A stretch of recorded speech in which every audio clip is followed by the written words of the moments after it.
OMG Kim Pao, wala na talagang maitatago pa sa publiko. Narito ang buong detalye.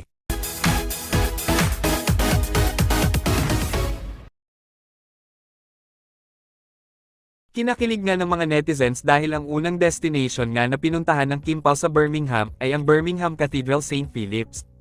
Dito nga daw, makikita natin, ang isang napakagandang simbahan.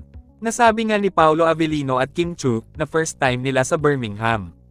Kung kaya't ayon nga di umano sa mga matatanda, na kapag kayo ay couple at parehong first time sa isang lugar, ay magandang puntahan ay ang simbahan sa lugar na iyon. Kaya naman, ang unang pinuntahan nga ng Kim Pao ay ang simbahan, na labis na nagpakilig sa mga netizens.